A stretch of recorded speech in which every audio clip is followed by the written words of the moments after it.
നമസ്കാരം. ഞാൻ ഇന്നിവിടെ വാവട എങ്ങനെ ഉണ്ടാക്കാം എന്നാണ് കാണിക്കുന്നത്. അതിനെന്തൊക്കെ സാധനങ്ങൾ വേണമെന്ന് നോക്കാം. അതിനാദ്യം വേണ്ടത് കുറച്ച് വാഴയിലയാണ്.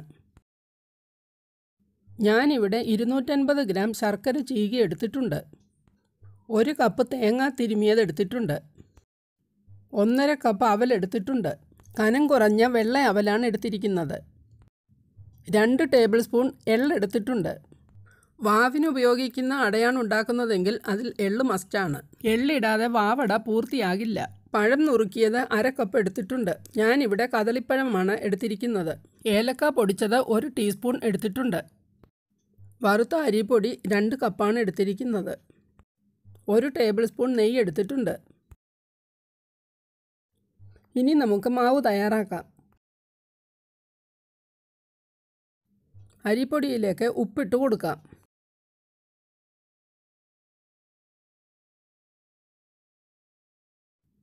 നെയ്യ് ഇട്ട് കൊടുക്കാം.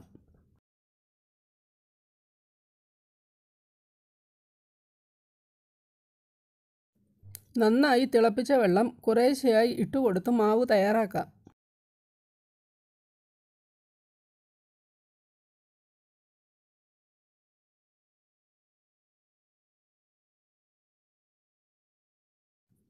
നിങ്ങൾക്ക് എൻ്റെ ഈ വീഡിയോ ഇഷ്ടമായെങ്കിൽ ലൈക്ക് ചെയ്യണം. നിങ്ങളുടെ കൂട്ടുകാർക്കൊക്കെ ഷെയർ ചെയ്യണം. ഇതുവരെ സബ്സ്ക്രൈബ് ചെയ്തിട്ടില്ലാത്തവർ ഈ ചാനൽ സബ്സ്ക്രൈബ് ചെയ്യണം. എൻ്റെ പുതിയ റെസിപ്പീസൊക്കെ നിങ്ങൾക്ക് കിട്ടുന്നതിന് വേണ്ടി സബ്സ്ക്രൈബ് ബട്ടനോടൊപ്പമുള്ള ബെൽ ഐക്കണിലൊന്ന് ടാപ്പ് ചെയ്യണം.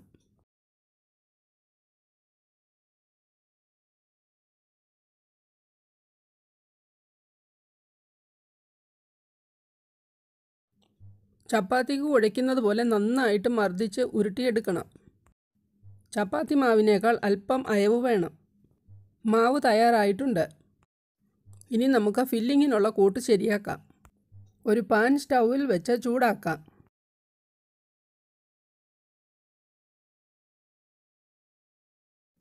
അതിലേക്ക് ചീക്കി വെച്ചിരിക്കുന്ന ശർക്കര ഇട്ട് കൊടുക്കാം. ഞാനിവിടെ അഴുക്കില്ലാത്ത വെള്ള ശർക്കരയാണ് എടുത്തിരിക്കുന്നത്. അതുകൊണ്ടിത് ഉരുക്കി അരിക്കേണ്ട ആവശ്യമില്ല. വെള്ളം ചേർക്കാതെ ശർക്കര ഉരുക്കിയെടുക്കാം.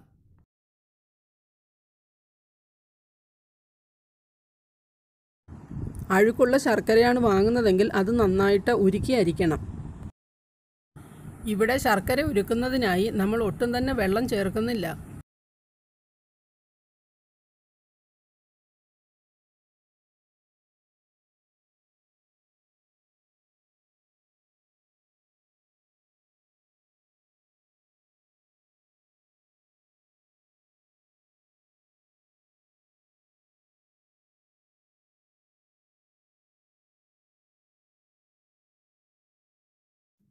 ശർക്കര ഉരുകി തുടങ്ങുമ്പോൾ അതിലേക്ക് പഴം നുറുക്കിയത് ഇട്ട് കൊടുക്കാം.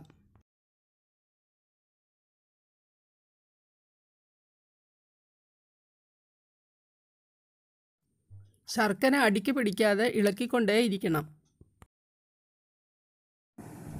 ആദ്യം പഴം ചേർക്കുന്നത് പഴവും ശർക്കരയും തമ്മിൽ ഒന്ന് യോജിക്കാൻ വേണ്ടിയിട്ടാണ്. അല്ലെങ്കിൽ അട കഴിക്കുന്ന സമയത്ത് പഴത്തിൻ്റെ ടേസ്റ്റ് എടുത്തു കിട്ടും.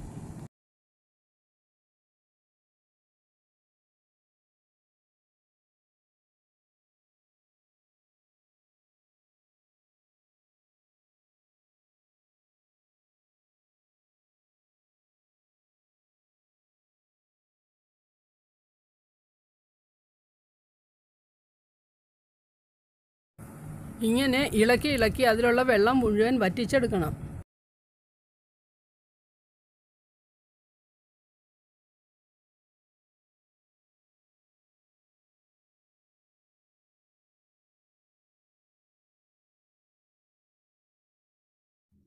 നന്നായിട്ട് ഇളക്കി അതിലേക്ക് തേങ്ങ തിരുമിയത് ഇട്ട് കൊടുക്കാം.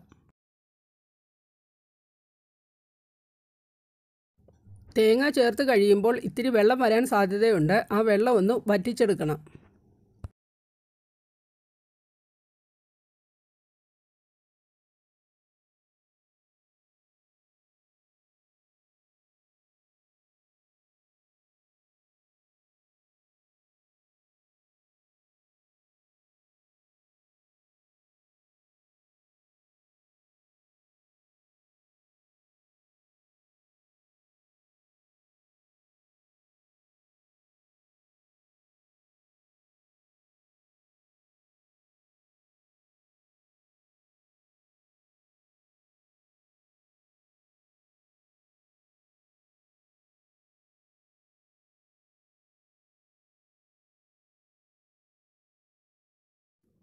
വെള്ളം വറ്റിയൊന്ന് ഡ്രൈ ആയി വരുമ്പോൾ അതിലേക്ക് എള്ളിട്ട് കൊടുക്കാം. അതിലേക്ക് പൊടിച്ചു വെച്ചിരിക്കുന്ന ഏലക്ക ഇട്ട് കൊടുക്കാം. ഞാനിവിടെ വെള്ള ശർക്കര എടുത്തിരിക്കുന്നത് കൊണ്ടാണ് ഇതിൽ എള്ളിങ്ങനെ എടുത്ത് കാണുന്നത്. വാവട ഉണ്ടാക്കുമ്പോൾ കറുത്ത എള്ളു മാത്രമേ ഉപയോഗിക്കാൻ പാടുള്ളൂ. വാവിന് തയ്യാറാക്കുന്ന അടയ്ക്ക് എള്ള് ചേർക്കേണ്ടത് അത്യാവശ്യമാണ്. പിതൃപൂജകൾക്കുള്ള നിവേദ്യങ്ങൾക്കെല്ലാം എള്ള് ഒഴിവാക്കാൻ പറ്റാത്ത ഒന്നാണ്. എള്ളു ചേർത്തുണ്ടാക്കുന്ന ആഹാരം കുട്ടികൾക്കൊക്കെ കൊടുക്കുന്നത് ഏറ്റവും ഉത്തമമാണ്. ധാരാളം കാൽസ്യം, അയൺ, മാഗ്നീഷ്യം ഇതൊക്കെ അതിലടങ്ങിയിട്ടുണ്ട്. വിളർച്ചയ്ക്കൊക്കെ ഏറ്റവും നല്ലതാണ്. നന്നായി ഇളക്കി യോജിപ്പിച്ച ശേഷം അതിലേക്ക് അവലിട്ട് കൊടുക്കാം. കുറേശ്ശെ കുറേശ്ശെ ഇട്ട് യോജിപ്പിച്ചെടുക്കാം.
അടയിൽ വയ്ക്കാനുള്ള ഫില്ലിങ് തയ്യാറായിട്ടുണ്ട്.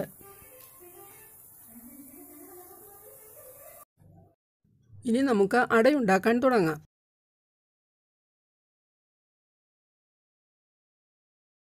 ഒരു വലിയ ചെറുനാരങ്ങയുടെ വലുപ്പത്തിൽ മാവെടുക്കാം. കൈ വെള്ളത്തിൽ നനച്ചതിന് ശേഷം വേണം ഇത് പരത്താൻ തുടങ്ങാൻ. ഇപ്പോൾ കയ്യെ പറ്റുകയില്ല. വളരെ കനം കുറച്ച് നേർമയായി പരത്തിയെടുക്കുക. ഞാനിവിടെ സാധാരണ പച്ച വാഴയിലയാണ് എടുത്തിരിക്കുന്നത്. ഇലയട എല്ലായ്പ്പോഴും പച്ച വാഴയിലയിൽ ഉണ്ടാക്കുമ്പോഴാണ് അതിന് സ്വാദ് കിട്ടുന്നത്. അടയുണ്ടാക്കുന്ന സമയത്ത് ഇലയൊന്ന് പൊട്ടിയെന്ന് കരുതി മാവൊന്നും പുറത്തു പോകില്ല. പരത്തിയ അടയുടെ പകുതി ഭാഗത്ത് ഫില്ലിങ് വെച്ച് കൊടുക്കാം. ഫില്ലിങ് അവരവരുടെ ആവശ്യത്തിനനുസരിച്ച് കൂട്ടുകയോ കുറയ്ക്കുകയോ ചെയ്യാം. മധുരം കൂടുതൽ ഇഷ്ടമുള്ളവർക്ക് അതനുസരിച്ച് ഫില്ലിങ്ങിൻ്റെ അളവ് കൂട്ടാം.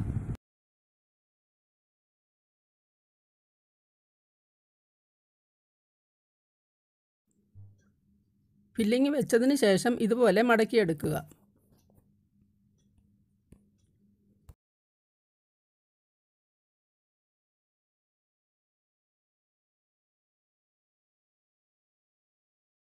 ഇങ്ങനെ മാവ് മുഴുവൻ ഉണ്ടാക്കിയെടുക്കാം.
ഒരു സ്റ്റീമർ എടുത്ത് അതിൽ വെള്ളം ഒഴിച്ചു കൊടുക്കാം.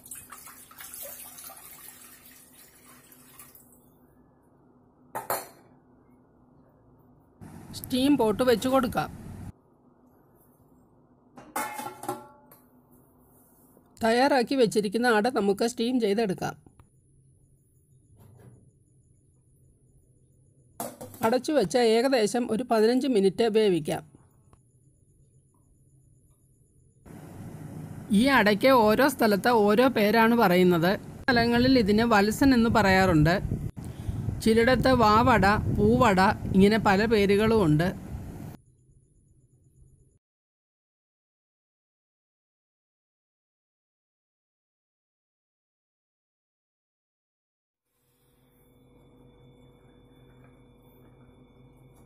പതിനഞ്ച് മിനിറ്റായി നമ്മുടെ അട തയ്യാറായിട്ടുണ്ട്. തണുത്തതിന് ശേഷം ഇലയിൽ നിന്നും ഇളക്കിയെടുക്കാം. ചൂടൊന്ന് കുറഞ്ഞിട്ടുണ്ട്. ഇനി നമുക്ക് ഇലയിൽ നിന്നും ഇളക്കാം.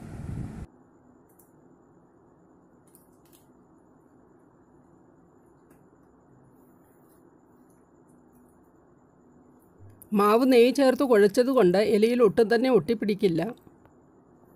കണ്ടോ, ഇത് വളരെ സോഫ്റ്റാണ്. ഇത് വളരെ രുചികരമാണ്. കുട്ടികൾക്കും മുതിർന്നവർക്കും എല്ലാം ഇത് ഇഷ്ടപ്പെടുന്നതാണ്. നിങ്ങളെല്ലാവരും ഇത് ഉണ്ടാക്കി നോക്കണം. അഭിപ്രായങ്ങൾ കമൻറ്റ് ബോക്സിൽ അറിയിക്കണം.